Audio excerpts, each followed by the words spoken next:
Hey, what is going on, guys? Root of the Null here, come back at you with another batch tutorial. I was thinking just a little bit earlier that, man, it's been a while. I should really kind of jump back on the batch bandwagon, and that's exactly what I'm doing. I wanted to bring you guys a little bit more videos and some more content, and just trying to wrap up the series a little bit more. So here we are. Here I am, and all that good stuff. Here you are to listen to me and cool things like that. Now I'm gonna get the Windows command line ready to roll, and I want to get Notepad++ open, our text editor of choice, and I'm gonna create a new script.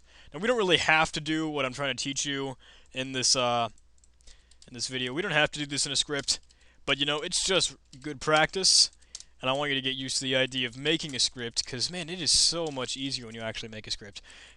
And enable delayed expansion. I really kind of need to refresh myself on all this crazy stuff that we've been doing too, because it's been a while. It's been a while since I've actually posted a video in this series. For those of you that are actually keeping up with me while I produce this, it's been just a little bit. Okay. Now, what I want to show you guys today is something called redirection. And redirection is exactly what it sounds. Because when you've got a program, when you're working in the shell and the command line, you've got sort of like three kinds of information. Three things that are really happening behind the scenes and in front of your eyes. You've got standard output, std out, you've got standard input, and you've got standard error.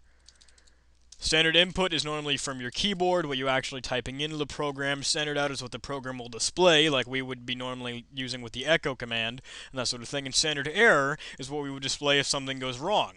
And that normally is the same way for a lot of the programs that you use and that sort of thing. Standard error, yeah. I don't know, I just lost my train of thought there. I think I just said something stupid, whatever. But anyway, let's move on, because I do want to show you how you can manipulate this in batch. Now, the way we set this up is with redirection is from a couple different and special symbols. Normally you'll be using like the waka symbol, or the waka waka, whatever you want to call it, the greater than or less than symbol. You might be using these two. You might be using it facing the other direction, and that sort of thing. You might even use the pipe symbol, which is the shift form of the key that's right above the enter key or the return key on your keyboard. So we're going to be looking at those in the next couple of videos. But let's get started. Let's see what we can do here. If we type in a command like dir-b, that's going to show us a simple output of all the stuff that's in our current directory, because that's what the dir command does, it just lists out everything in the directory. And we can use a redirection operator, like this one here. I'll use the greater than symbol, and then we'll put in the name of a file. And what it will do is it will I'm sorry, I'm stuttering, holy crap. It'll output, or at least it'll send the output, or the standard output of this command here, dir-b. I'll actually comment that out so you guys know what's happening. Standard output, and it's going to go into the file that we say. And it can be any file. The file doesn't even have to be created yet. It'll actually go ahead and create it itself. So if we put in like new file.txt, there it is. That's pretty awesome, isn't that right? Now let's run our script. Let's see if this will actually do what we want it to do. Script, and now we can go ahead and check out new file.txt. New file.txt, and here it is. Here's all the stuff, because if we were to just run this from the command line, dir-b, this is the same output, and it's being redirected into our new file.txt. So there you go. That's pretty awesome. Now, this the standard output is denoted, or it's recognized by a certain number. Like we have standard out is 1, standard error is 2, and that sort of thing. So we can manipulate both standard error and standard output into the new file. But let's do standard error at one point. So if we do dir-b with a 2 right after it, so we know that it's only sending standard error to new file.txt. If we run our script, now we can see that new file has changed. And yeah, we want to reload it. And there's nothing in here now because we aren't getting the standard error of the program, we're actually getting the standard output. So we can decide what we want to go into this file and what we don't want to go into this file. But we can actually also set up some more stuff. We could do this one without any number representing either of the two of them, because it's standard out by default, as you could see in the first example.